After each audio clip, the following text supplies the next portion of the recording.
You're supposed to question things when you see certain symbols or certain names and you start putting things together. You know, whoa, whoa, whoa, this might be something different. Yeah, the red pill, blue pill. Yeah, just like the Matrix. You can take one pill and go back to sleep. If you take this other pill, you're gonna wake the fuck up. I like the woke pill.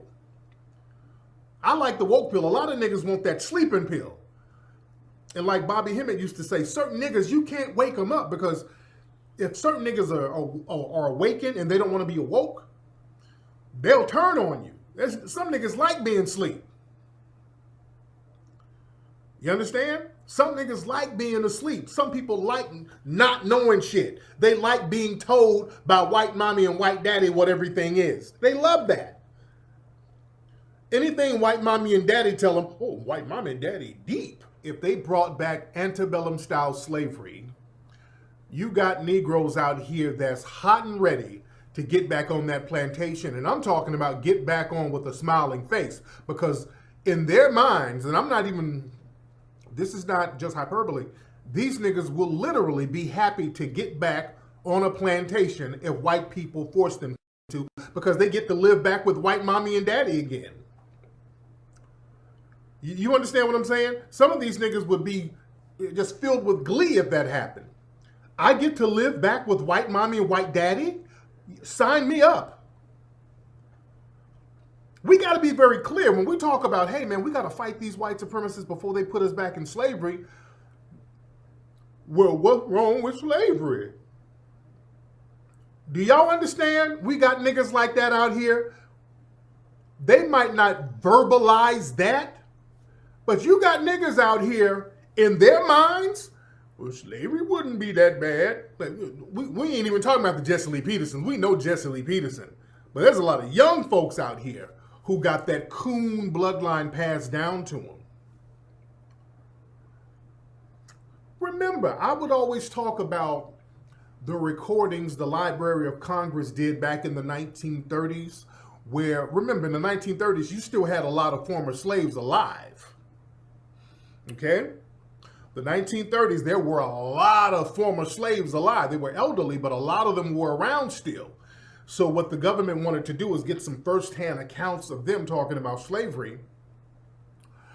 And they were saying some very interesting things. I remember one brother was talking about how the slave masters would make all the boys put on dresses. You had some of the former slaves saying how bad it was. Oh my God, I never want to go back to nothing like that again. And then you had some other ones saying, man, we had it made. Master was so good to me. Master, if I got sick, Master take care of me. If I was sick, I want food. Master give me food. We had butter biscuits. That's why I get that butter biscuit thing. They would talk about getting rewarded with butter biscuits. Y'all need to go read some of those Library of Congress interviews of those former slaves. It's some very deep shit. It's some very deep stuff. Master make me a nice old batch of butter biscuits. Master was so good. I love me some Master. I love me some Master. Yeah? So we have to understand certain people. Slavery was not that long ago. That's real talk. We got to understand it wasn't that far removed. We got to stay awakened. We got to stay woke. We got to be woke about a lot of stuff. And some of these little contrary niggas out here, let them fall by the wayside. We don't have time to go back and forth with these little contrary niggas. When you start talking about certain symbols and certain subliminals that's being thrown out here by these folks and niggas want to argue you down, we don't. These are niggas who love the plantation. These are niggas who want to stay on the damn plantation. See, we have to understand, again, the warrior spirit. We got to have a lot of sisters with that.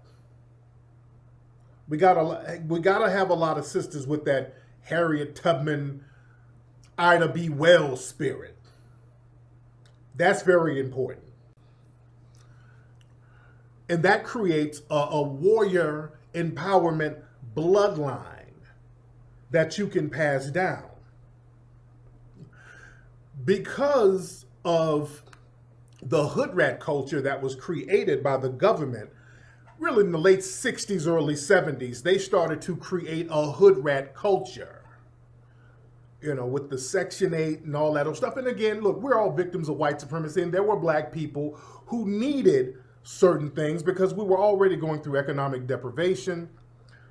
But what they would do, again, y'all know what they did in the 60s and 70s. They would get these housing projects. They would destroy black communities. They would destroy the black businesses. And in these areas where the black businesses were, they started putting up housing projects. That's not a coincidence. All these black businesses that were around, they would tear them down, run the freeways down there. I want y'all to look at the cities you're in. You look in the city that you're in. Many of these cities that are highly black populated, where they had these thriving black businesses, like let's talk about LA. Central Avenue was the black mecca of Los Angeles. Central Avenue, they had all those black businesses on Central Avenue. They ran the 110 freeway right along there. Destroyed all those black businesses. You understand? And then later they started putting up on Imperial them housing projects on Imperial and in Watts. Look at what they're doing now. They're doing the same thing to Crenshaw right now. They're doing the same thing to Crenshaw right now. The same thing they did to Central Avenue back in the 50s and 60s. They're doing to Crenshaw Avenue right as we speak. They're running that train station right smack dab in the middle of Crenshaw. I was on Crenshaw yesterday. And all those businesses along that area are just gone. All those businesses are gone. They know what they're doing. So when they start destroying black businesses,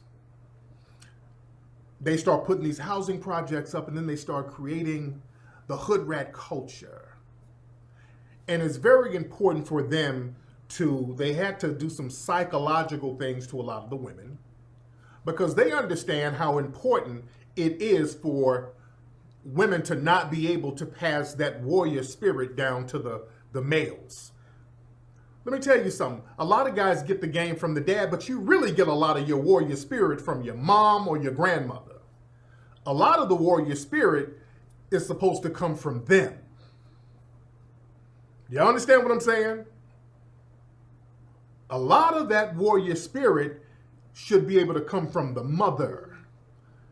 The white woman had to be 100% dependent upon the little Neanderthal man. She couldn't go out there and really fend for herself in a hostile environment like that. She couldn't go out there in the cold like that. Brother John Henry Clark would break this down. She couldn't go out there in the cold like that. She had to be 100% dependent on that Neanderthal male. No matter how bad he treated her, if he beat her, whatever, she had to suck it up and take it. She had to take the abuse. She couldn't get out of that damn cave and go out there in that snow and that ice with them wild animals, with all that shit up there. You would starve in about a day or two. The white woman would starve, so she had to become very dependent on the white male. That's why today white women are very dependent on white supremacy. I've always talked about this, how the white woman, especially when the Beckys transition to Karens and Susans, they become some of the most ardent white supremacists you want to meet.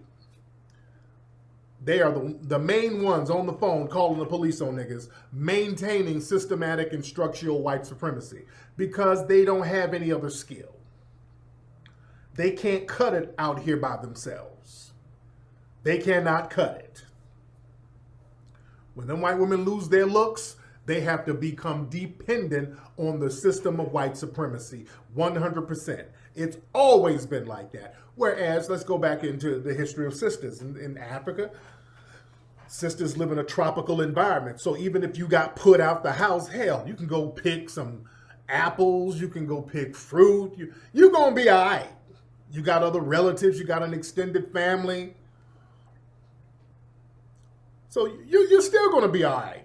in a tropical environment. You're not going to starve out there. You know, and sisters already had different skills, so she's going to know how to survive. Sisters have always known how to survive.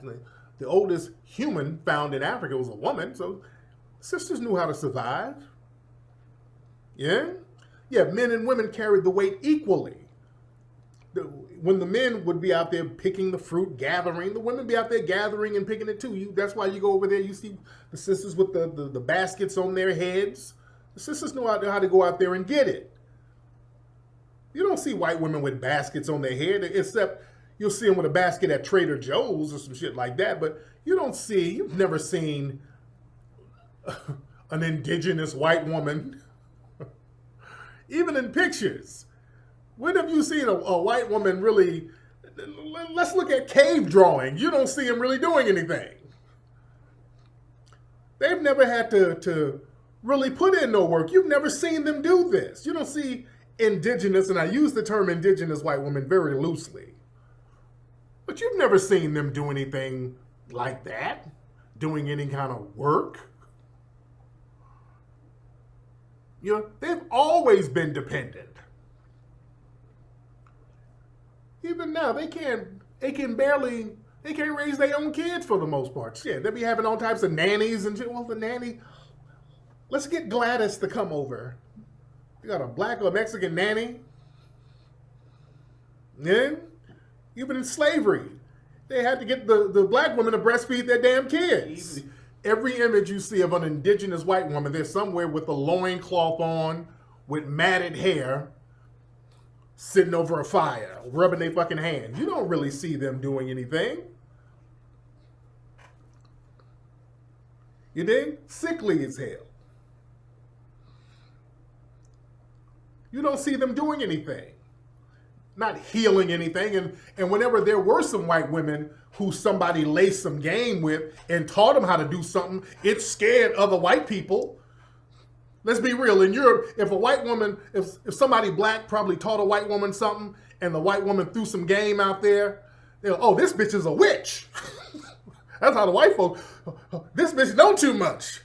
This is heresy. This bitch is, burn her at the stake. She's talking all this magic. So if a white woman did know something that somebody laced her with, oh, they thought she was crazy. They burn her ass up.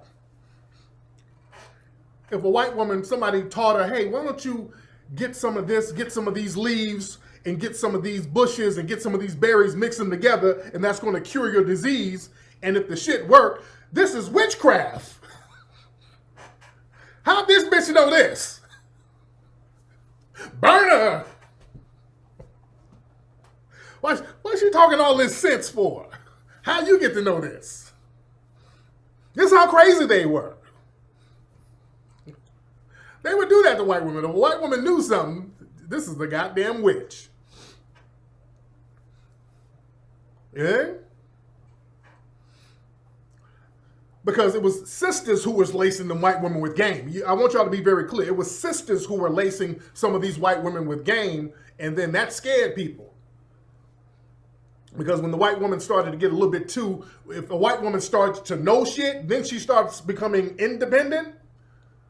Oh, you can't do that. No, you can't do that, white woman. No, you can't do that. See, they reel the white women in. They reel them in. That's why it was always sisters healing people. When people got sick, historically, sisters, you always had sisters healing the community. Always, going all the way back to ancient Africa. You had black women as the healers. They knew how to heal. That's why over there in Europe, they had all them damn plagues over there that was wiping people out. Nobody knew what to do. The women damn sure didn't know shit. The women didn't know what the hell to do. They just sat there scratching their titties, getting sickly, not knowing what to do. And they had all them plagues, especially the Justinian plague that damn near, that wiped out like 50 million people over there in Europe. And then the Moors came in and cleaned all that up, started bringing in alcohol and medicine and all of these herbs and elixirs to clean that shit up. They were out there sleeping in barns, getting all those animal diseases like chicken pox. That's what chicken pox is. You out there sleeping in a goddamn barn. Okay? So black folks had to come up there and show them how to do it. So we got to look at the historic relevance of where these terms come from and what they really mean, and then how they flip certain things. You understand? Yeah, and they still do. Still do. Again, the white women, they've always, even to this day, they always latch on to sisters, extrapolate whatever game the sisters have, and then the white women try to take credit for it themselves. They've always done that. They've always done that.